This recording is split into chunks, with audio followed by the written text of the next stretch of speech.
Jane, tell us a little, how interesting is it for you to play this mother that is a little over the top to describe her? I don't know if that's the right description. It's fine, no. It's fun to play someone who leads the unexamined life. She has no interest in self-examination, or she just thinks she's right all the time. And everything kind of comes back to her. Everything's about her. Eventually, everything's about her. She's trying hard, though. She's also gotten a second chance, not just Samantha, her daughter. She's gotten a second chance at being a mom, and she knows she made a lot of mistakes before. So she's trying very, very hard to be Mom of the Year, but she's a little clumsy at it, a little smothering, you know.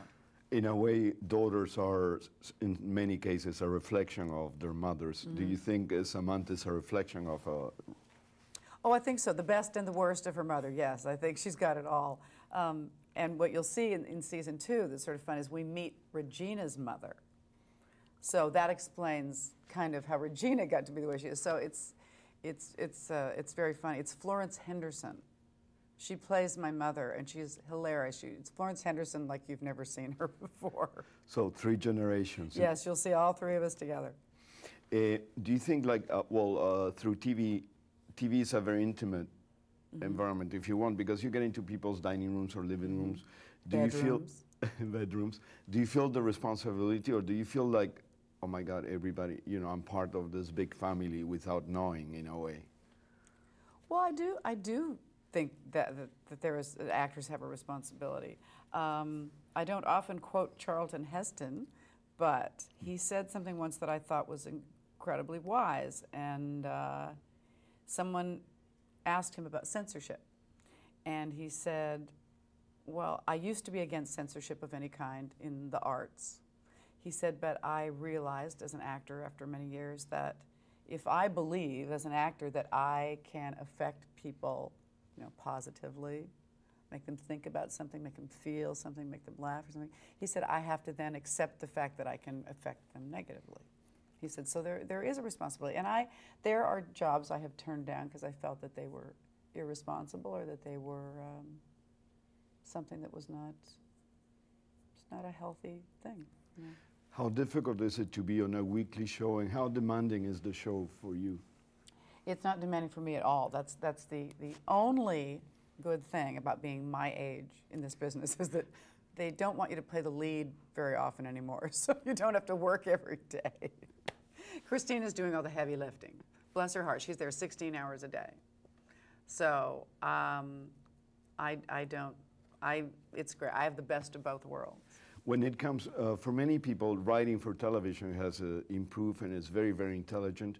Do you agree with that? And do you feel confident on the writers? And how much do you like a good writing piece? No, I love the writers. I'm fortunate, though. I've gotten to work for some incredible writers. Even back when I did Designing Women, which was 25 years ago. Oh, not quite that long. Almost.